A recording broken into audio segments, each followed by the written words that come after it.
buenas noches, qué bueno que nos acompañan. Este mensaje del día de hoy es un mensaje que seguramente va a ser oportuno, adecuado y también útil para la toma de decisiones de cada uno de ustedes. Sabemos que lo que la palabra de Dios nos dice nos da las bases, el fundamento para saber qué hacer, cuándo hacerlo, cómo hacerlo, porque es la manera en cómo nuestro Dios revela su voluntad y cómo nosotros podemos alinearnos a su voluntad. Así que el día de hoy vamos a empezar con un libro que a mí me fascina. Es el libro de Gálatas, la carta del apóstol San Pablo a la iglesia de Galacia, los Gálatas. Así que lo vamos a leer en la versión amplificada, parafraseada y armonizada. Les pido que nos acompañen, si tienen una o varias versiones, acompáñenos en las Sagradas Escrituras, en la lectura de este pasaje del libro de los Gálatas. Así que vamos a darle inicio al capítulo 1, y es el apóstol Pablo a los Gálatas. Y dice así: yo, Pablo, y mis compañeros de fe, enviamos saludos a la iglesia de Galacia. Mi autoridad para escribirles no proviene de ningún voto popular de la gente, ni proviene del nombramiento de algún humano superior. Viene directamente de Jesús, el Mesías, y de Dios el Padre, quien lo levantó de la muerte. Estoy comisionado por Dios, así que los saludo con estas grandes palabras: gracia y paz. Que Dios nuestro Padre y el Señor Jesucristo derramen su gracia y su paz sobre ustedes. Sabemos el significado de esas palabras porque Jesucristo nos rescató de este mundo malvado en el que nos encontramos, ofreciéndose a sí mismo como sacrificio por nuestros pecados, según la voluntad de nuestro Dios y Padre.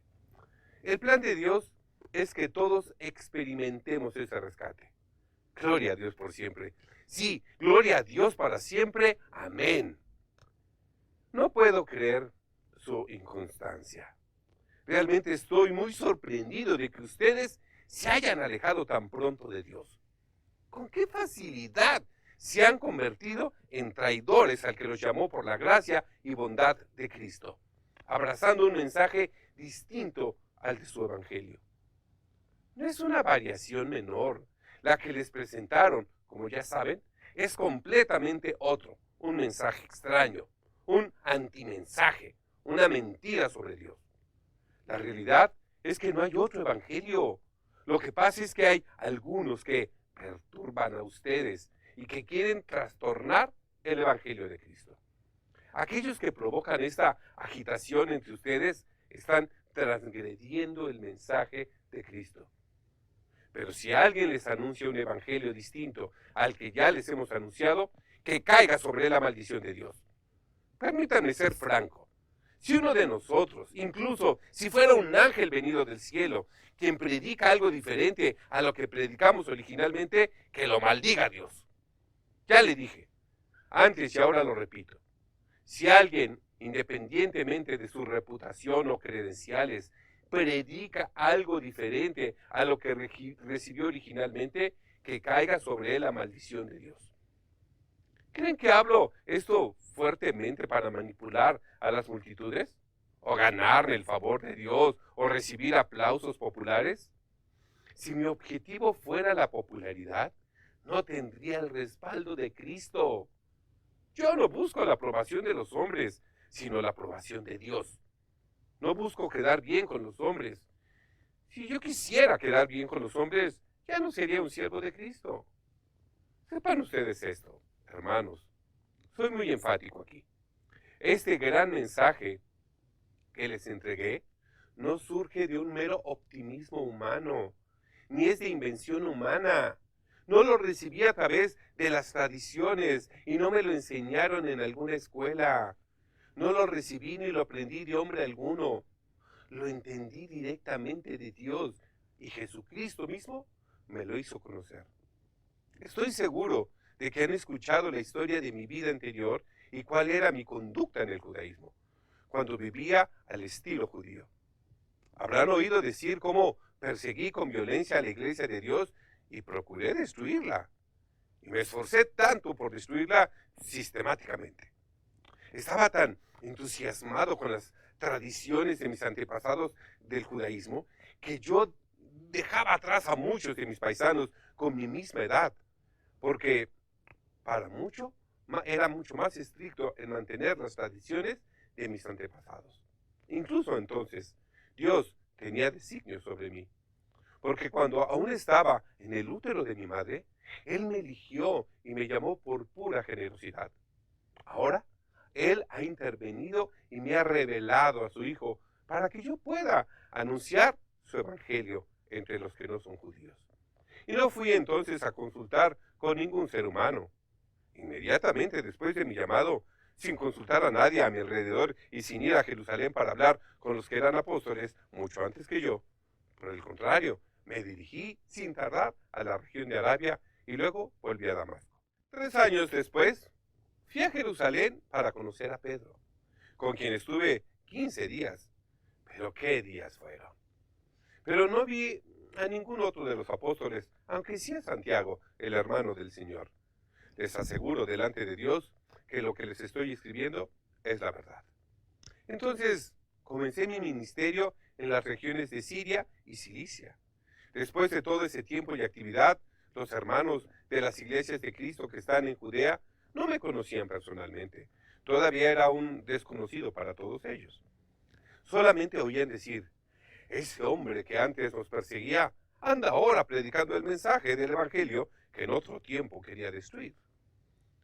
Su respuesta fue reconocer y adorar a Dios por causa mía. Capítulo 2. 14 años después de esa primera visita, Bernabé y yo fuimos a Jerusalén y llevamos a Tito con nosotros. Fui porque Dios me había mostrado que tenía que ir, para aclarar con ellos lo que se me había revelado. En ese momento expuse exactamente ante toda la comunidad el mensaje del Evangelio que estaba predicando a los que no son judíos. Lo hice también en privado con los líderes, aquellos que en la iglesia eran reconocidos como de mayor autoridad. Tenía la esperanza de que estuvieran de acuerdo y para que nuestra preocupación no se convirtiera en un tema público controvertido, empeñado por las tensiones étnicas, a fin de no perder el fruto de lo que había hecho o de lo que debía hacer en el curso de mi ministerio, y de esta manera pude dejar en claro que lo que yo estaba haciendo o había hecho no era trabajo inútil. Y estuvieron de acuerdo en todo conmigo. Ni siquiera exigieron que Tito, que estaba conmigo y que era griego, fuera obligado a someterse al rito de la circuncisión, porque no estaba obligado a hacerlo. Mientras estábamos en la conferencia, fuimos infiltrados por algunos falsos hermanos que se habían metido entre nosotros a escondidas. Eran espías que fingían ser cristianos y entraron para procurar descubrir cuán libres son los verdaderos cristianos y para averiguar la libertad que tenemos en Cristo Jesús. Fueron ellos los que tocaron el tema de la circuncisión. Su motivo oculto era reducirnos a su tipo de servidumbre, pretendiendo encadenarnos a sus leyes y hacernos otra vez esclavos de ella. Pero ni por un momento nos dejamos llevar por ellos. Estábamos decididos a preservar la verdad del mensaje para ustedes y que la verdad del Evangelio permaneciera pura entre ustedes, sin mezclar nada con las ceremonias de la ley. Lo que acabo de decir, hermanos míos, que hice en Jerusalén, en donde manifesté mi doctrina a los otros apóstoles para que la aprobasen, no debe persuadirlos que yo les sea inferior en saber o en autoridad. Ninguna ventaja tienen en esto sobre mí. En cuanto a aquellos que fueron considerados importantes en la iglesia, su reputación no me concierne. Dios no está impresionado con las meras apariencias, y yo tampoco. Y no añadieron nada nuevo al mensaje que había estado predicando. Al contrario, habiendo reconocido por el crecido número de gentiles que yo había convertido a la fe, que Dios me había encargado el trabajo de anunciar el Evangelio a los que no son judíos, así como a Pedro le habían encargado el trabajo de anunciarlo a los judíos. Reconocieron también que mi llamado había sido dado por Dios, pues el mismo Dios que envió a Pedro como apóstol a los judíos, me envió también a mí como apóstol a los que no son judíos, dando a su predicación virtud para convertirlos y también ha obrado en mí para convertir a los paganos. Santiago, Pedro, también llamado Cefas, y Juan, que eran tenidos por columnas de la iglesia, reconocieron que Dios me había concedido este privilegio. Y para confirmar que nos aceptaban como compañeros, nos dieron la mano a Bernabé y a mí en señal de sociedad y de unión que había entre ellos y nosotros. Nos exhortaron a continuar nuestras labores entre los gentiles, mientras ellos continuarían entre los judíos. Solamente nos pidieron que nos acordáramos de los pobres, cosa que he procurado hacer con todo cuidado, y estaba ansioso por seguir haciéndolo. Todas estas circunstancias manifiestan claramente que mi doctrina acerca de la inutilidad de la circuncisión y de las restantes ceremonias legales es muy sana y muy conforme a la de los otros apóstoles. Por esta razón, poco tiempo después de celebrada la asamblea, habiendo llegado Pedro a Antioquía, tuve una confrontación cara a cara con él porque estaba claramente fuera de lugar y se lo critiqué fuertemente. Aquí está la situación. Anteriormente, Pedro comía regularmente con los que no son judíos, hasta que llegaron algunas personas de parte de Santiago, y cuando ese grupo conservador vino de Jerusalén, se retiró con cautela y comenzó a separarse. Luego puso la mayor distancia posible entre él y los amigos no judíos. Así de temeroso estaba del grupo fanático de judíos conservadores, abogados de la doctrina que habían estado impulsando el antiguo sistema de la circuncisión como condición para ser salvos, a los cuales también les parecía un gran delito este consumo de las viandas prohibidas por la ley. Desafortunadamente, el resto de los creyentes judíos en la iglesia de Antioquía consintieron también con Pedro y se unieron a esa hipocresía para que incluso Bernabé fuera arrastrado por esa farsa. Pero cuando vi que no se portaban conforme a la verdad del Evangelio, ni mantenían un curso estable y recto de acuerdo con el mensaje, hablé con Pedro frente a toda la comunidad y le dije: si tú, que eres un judío, ya has estado viviendo como si no lo fueras, pues vives como un gentil cuando no estás siendo observado por los perros guardianes de Jerusalén, ¿qué derecho tienes para exigir a los gentiles que se ajusten a las costumbres judías solo para causar una impresión favorable en tus viejos compinches de Jerusalén? Porque, pues, quieres obligar a los que no son judíos a vivir como si lo fueran. Ellos están menos obligados a esto que nosotros. Nosotros somos judíos de nacimiento y no pecadores paganos. Sin embargo, sabemos que no tenemos ninguna ventaja de nacer sobre los pecadores no judíos. Bien sabemos que nadie es reconocido como justo por cumplir la ley, sino gracias a la fe en Jesucristo. Por esto, también nosotros que somos judíos, hemos creído en Jesucristo, para que Dios nos reconozca también como justos gracias a esa fe y no al cumplimiento de las reglas. Queda claro que nadie será reconocido como justo por cumplir la ley, o mejor dicho, por intentar cumplirla. Ahora bien, si buscando ser reconocidos como justos por medio de Cristo, y luego resulta que estamos equivocados y que no podemos salvarnos si no nos circuncidamos y obedecemos la ley judía, entonces también nosotros somos pecadores. ¿Acaso tendremos que decir que nuestra fe en Cristo fue nuestra perdición? ¿Como si Cristo nos hiciera pecadores? ¡Claro que no! Dios nos libre de atrevernos a pensar así de nuestro Señor. Esta consecuencia horroriza, pero sería así si la pretensión de los falsos apóstoles fuera fundada. Seguramente han notado algunos de ustedes que nosotros aún no somos perfectos. No es una gran sorpresa, ¿verdad? Pues es evidente, si están listos para hacer la acusación de que dado que las personas como yo que pasamos por Cristo para hacer las cosas bien con Dios, no son perfectamente virtuosas. Entonces, ¿Cristo debe ser un accesorio al pecado? La acusación es del todo frívola y sin sentido. Pues si estuviera tratando de ser bueno por mi esfuerzo personal, estaría intentando reconstruir el mismo antiguo estilo de vida que destruí. Entonces, sí estaría actuando como un charlatán. Porque si destruyo algo y luego lo vuelvo a construir, yo mismo soy el culpable.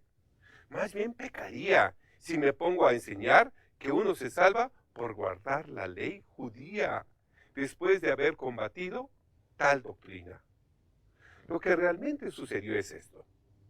Traté de mantener las leyes y de trabajar para complacer a Dios y no funcionó. Así que dejé de ser un hombre de la ley para poder ser el hombre de Dios. Porque leyendo las Escrituras comprendí que jamás podría obtener el favor de Dios intentando inútilmente obedecer la ley. Porque por medio de la ley, yo he muerto a la ley a fin de vivir para Dios. Comprendí que el favor de Dios se obtiene creyendo en Cristo. No cabe duda. Con Cristo he sido juntamente crucificado y también juntamente resucitado. De modo que ya no soy yo quien vive, sino que es Cristo quien vive en mí. Y la vida que ahora vivo en el cuerpo, la vivo por la fe en el Hijo de Dios, que me amó y se entregó a la muerte por mí. Ahora me identifico completamente con Él.